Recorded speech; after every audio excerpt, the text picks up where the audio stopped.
Hey guys, Matthew with Parkway Business Solutions. Today, going to bring a video showing you how to use ChronoBooks to do a backup of a QuickBooks Online Company File.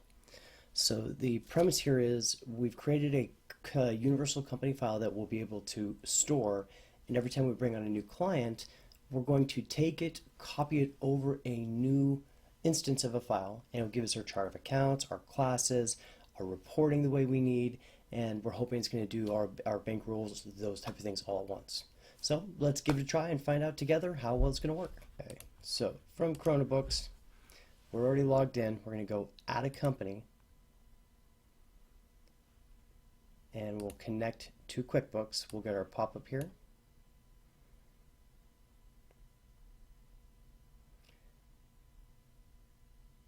And what we're doing is we already have our universal company set up, backing up all the time. So we need to connect one more company file, the one we want to copy it to, but we're not going to do the full backup on that specific one. We're just going to choose it. It's a blank canvas at the moment. Connect it, confirm, and connect. And with ChronoBooks, it will then be added onto our list. So again, we're not going to enable the backup at this moment. The purpose for doing that is now we can go over to copy, and we'll go new copy, the specific one we're going to use, copy time, select the company, and we'll go create a copy.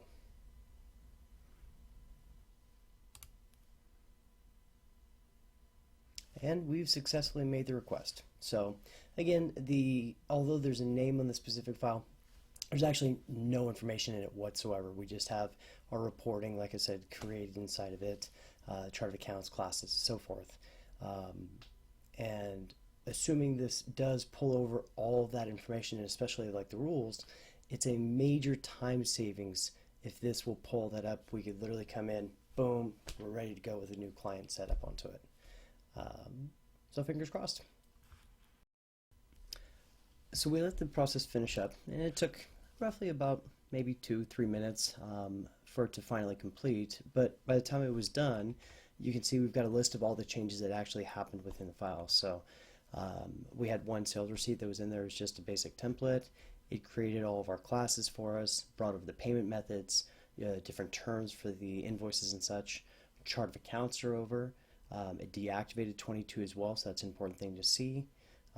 We've got 4 items that we pulled over, vendors which I had put in, and 2 customers that were in that one file as well.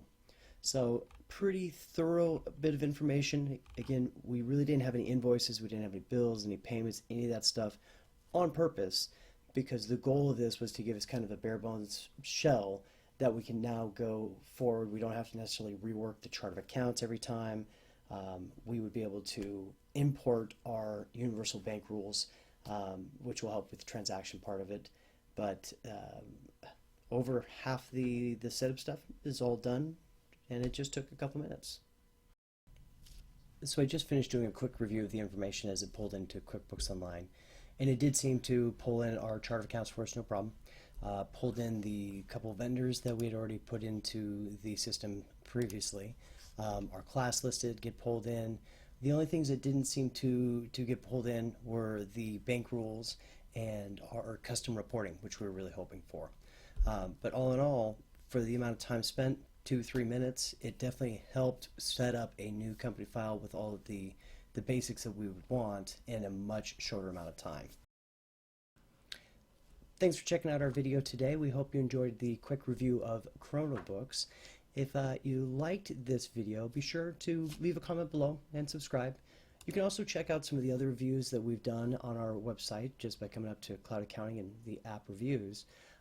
We plan to actually do a couple more videos on ChronoBooks. I've got a couple crazy ideas of ways we should be able to use some of the other features in what I call the data reconstruction process, or transferring information from one file to another. So be sure to subscribe, and you can see if we can either break the app or get it to do some pretty cool stuff. So be sure to subscribe below, and as always, here's wishing you a very successful week.